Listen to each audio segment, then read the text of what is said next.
Here's the Lord's concern, because he says, for then, so if you live for the praise and approval of others, if you live for self-glory, then you will have no reward from your Father who is in heaven. Jesus' concern is the loss of reward. Now, just let that sort of pour over you. Let that soak in. Jesus' concern is your loss of reward. In other words, he wants you to have reward. He wants you to have the reward of God. That is so encouraging to me, because following Jesus Christ is not a drudgery. Oh no. There is reward. There is eternal reward. And there is reward that is filling and is satisfying, and that reward is from your Father in heaven. Jesus describes that reward in another passage I want to turn back to. In all three of the synoptic Gospels, Matthew, Mark, and Luke, this parable is given that Jesus tells. And I'm going back to Matthew chapter 26.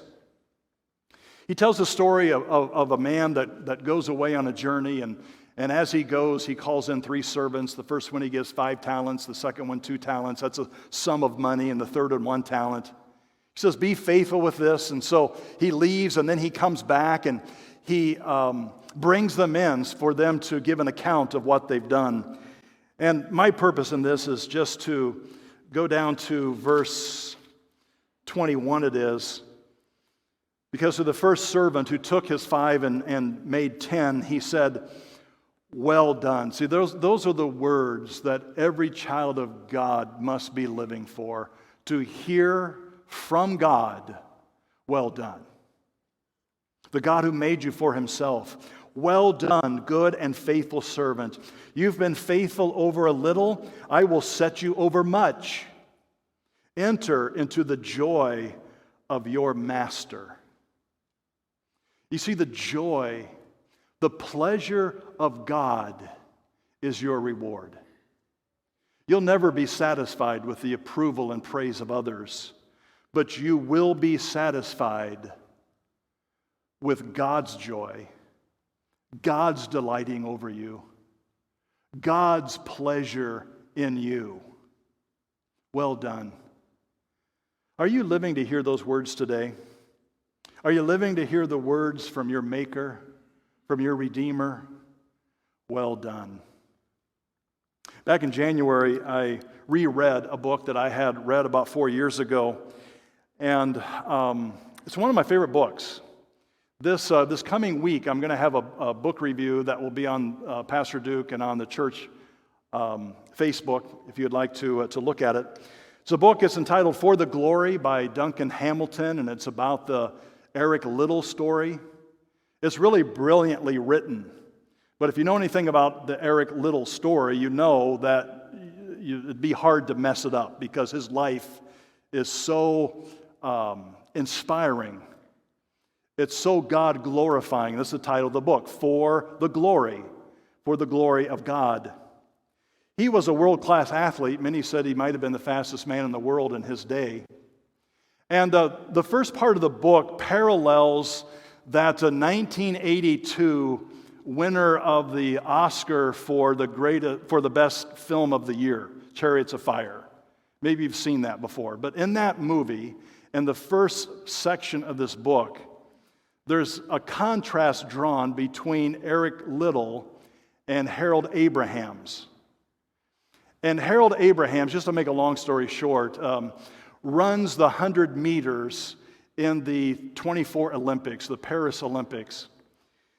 And right before he runs this big race, there's this time of introspection where he says this: when the gun sounds, I will have 10 seconds to justify my existence. That's a hard way to live, isn't it? When the gun sounds, I'll have 10 seconds to justify my existence. That then is put in contrast to Eric Liddell. Eric, his whole family were missionaries in China. And there's a scene in which he tells his sister, and Duncan Hamilton writes about this brilliantly in the book as well, where he says to his sister, God has called me to China, and I will go to China, but I'm first going to run in the Olympics. He was a fierce competitor, just like Harold Abrahams was a fierce competitor, but his fierceness to compete was for a different motive in it. And he says this to his sister. He says, God made me fast, and when I run, I feel his pleasure. Now just take those two really worldviews. Take those two different ways to think of your life. When the gun sounds, I have 10 seconds to justify my existence versus God made me fast, and when I run, I feel his pleasure. See, that's really what we're talking about today.